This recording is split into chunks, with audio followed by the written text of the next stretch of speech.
O Espiritismo desvenda os grandes enigmas da vida. De onde venho? Para onde vou? O que acontece após a morte?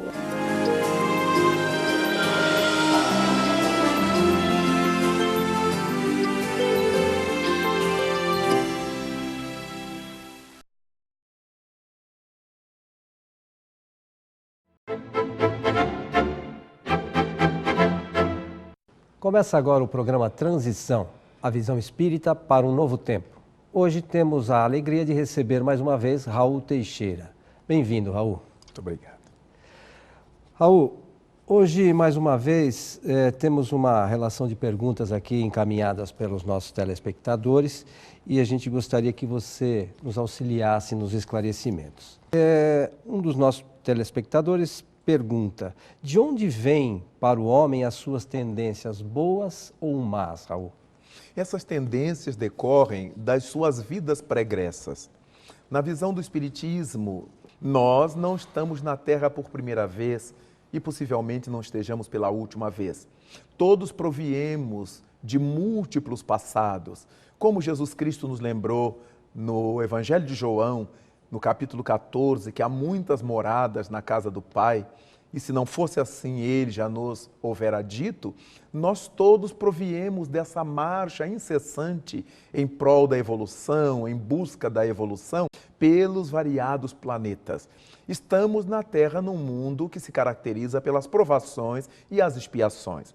Provações e expiações são as nossas necessidades, tanto de aprendizagem quanto de pagar dívidas. Ora, se nós estamos na Terra com esse compromisso de pagar dívidas, é porque as contraímos em algum momento. E se não as contraímos aqui na Terra, as contraímos em alguma outra parte do universo, em alguma outra das moradas da casa do Pai. E a Terra é o lugar onde nós estamos carpindo, chorando ou trabalhando para dar conta desse acerto de contas com a natureza. Daí então, nós trazemos para cada vivência as marcas do nosso passado. Quando vemos as crianças com tendências boas, crianças calmas, mansas, amigas, aquelas que distribuem as coisas com os colegas, aquelas respeitadoras, estudiosas, são os valores que ela traz do seu passado. Muitas vezes os pais dizem assim: essa criança eu nunca ensinei isto e ela carrega essa bondade, eu não sou assim e ela é assim. Mas também encontramos crianças com instintos maus, que judiam dos animais, que agridem os irmãos, que agridem os pais, que detestam trabalho, que detestam responsabilidades. Obviamente que se ninguém ensinou isto a essa criatura nesta vida, ela traz essa bagagem consigo. Daí então, nós entendermos que trazemos o conteúdo, a bagagem de nossas existências anteriores para esta vida. E o processo da educação ou da reeducação, tanto em nível intelectual quanto em nível espiritual ou moral, é que vão nos ajudando a que nós nos libertemos desses problemas quando são questões negativas. No entanto, vale a pena verificarmos quando é que trazemos essas inclinações positivas, nossas crianças trazem as tendências boas, para que o incentivemos, para que reforcemos isto, a fim de que cada vez elas se tornem melhores. Então não há nada que seja casual, tudo tem uma causalidade, né? Tudo tem uma causalidade, não há uma casualidade. A divindade não joga dados, afirmava o cientista, embora já haja algum que digam que Deus joga dados, só que esses dados caem em posições muito boas, né?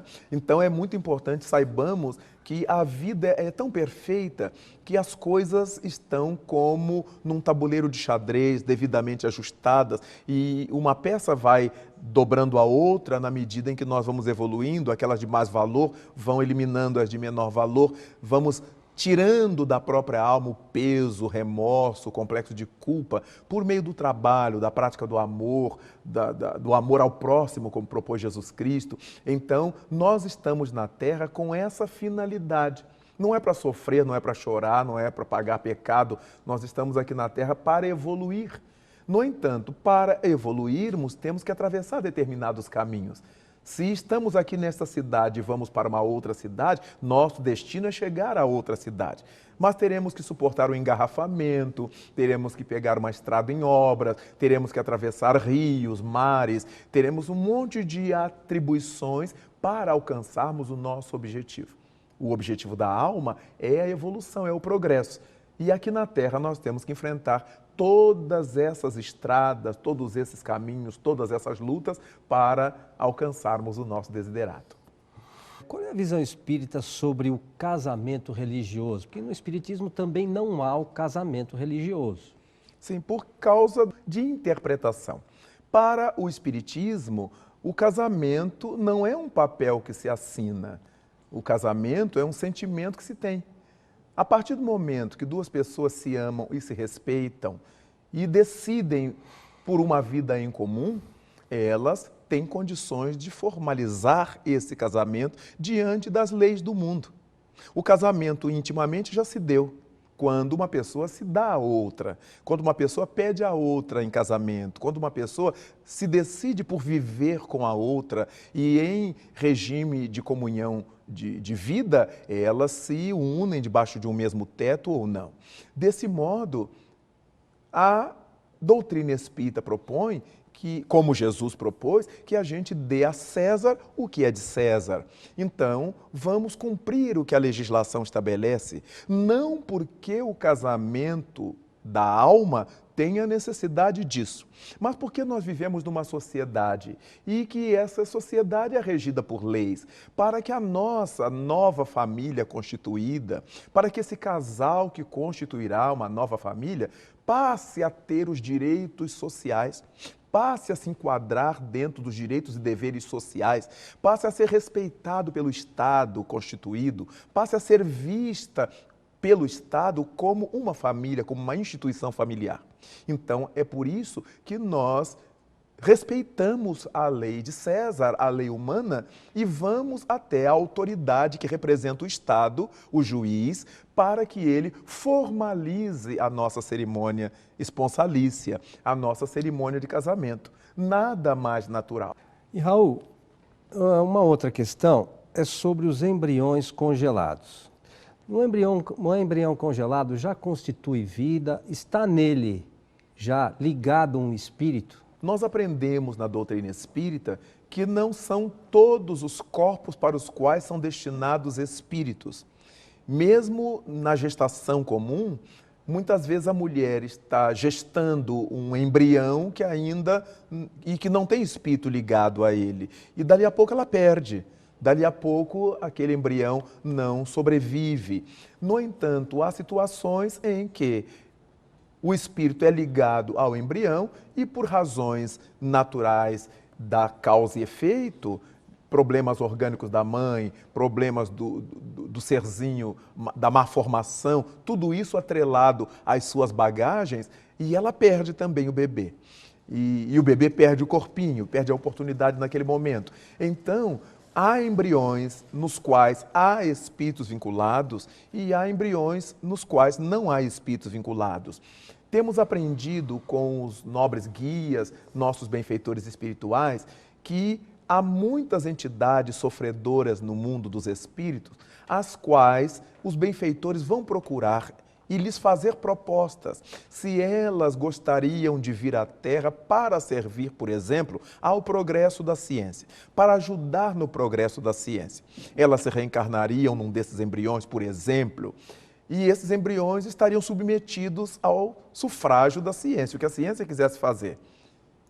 Ao invés de reencarnarem com lesões, com enfermidades, com paralisias, com loucuras, com problemas de toda a ordem, eles preferem vir transformando a sua prisão temporária em benefício para a humanidade.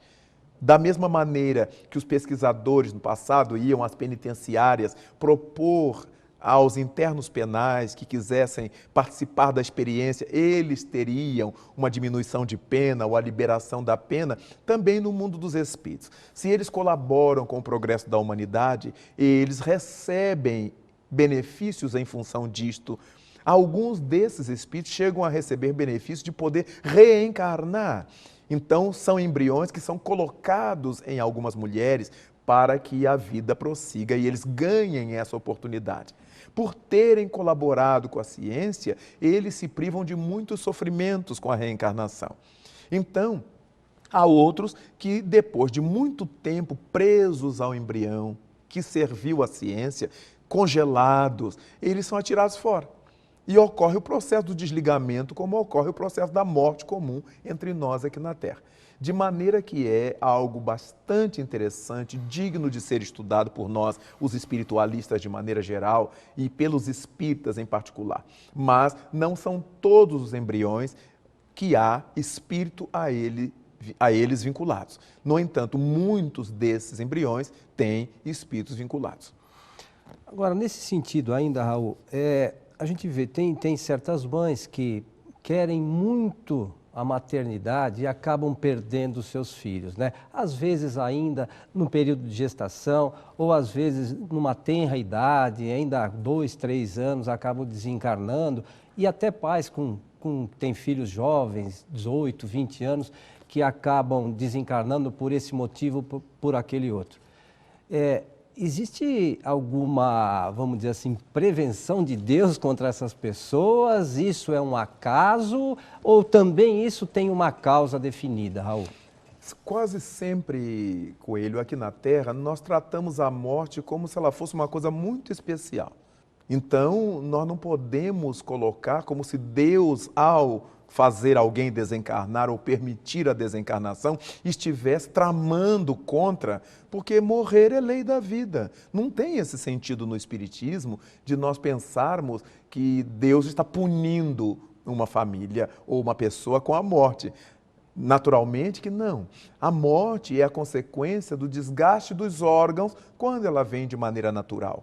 Mas esse desgaste dos órgãos pode provir não da velhice, mas de uma enfermidade que vá consumindo o fluido vital do indivíduo e, de repente, esse indivíduo é compelido a deixar o corpo por falta de vitalidade para a manutenção desse corpo. Pode estar com 5, com 10, com 15, com 20 anos. Outras vezes, espíritos renascem na Terra com determinadas expiações a cumprir, com determinados dramas trazidos no seu inconsciente, que eles têm a necessidade do choque da desencarnação violenta. Quando eles sofrem essas desencarnações violentas, eles praticamente não sofrem a dor da desencarnação violenta, eles sofrem o traumatismo da desencarnação violenta. E o espírito é retirado para a região espiritual. E por que isto? Porque há certas cristalizações morais que nós não conseguimos resolver com amor. Há indivíduos que têm determinados vícios morais que ele precisa de um choque para que essas energias se soltem dele, para que essas energias se desliguem dele, como se quebra um cristal. Então, os benfeitores dizem que é uma descristalização ou a quebra de uma cristalização. A imagem da cristalização é apenas para que a gente verifique algo que está preso ao espírito, ao que o espírito se prende e que precisa ser liberado. De modo que morrer na Terra é algo bastante tranquilo, não se configura num castigo de Deus. E o castigo o indivíduo cria para si mesmo quando ele se suicida, quando ele procura a morte com suas próprias mãos, seja na velocidade excessiva, seja na drogadição, seja no suicídio propriamente dito com uma arma de fogo, com uma arma branca, ou lá o que seja, ou se atirando de um prédio, ou se atirando sob as rodas de um veículo, por livre e espontânea deliberação. Fora isso, a lei divina sabe que as criaturas desencarnam quando chega o seu momento. Raul, nós queremos agradecer a você por todos os esclarecimentos trazidos nesse dia e esperamos contar com você em outras ocasiões. E aos nossos amigos de casa fica o nosso abraço, esperando contar com todos no próximo Transição, a visão espírita para um novo tempo. Até lá!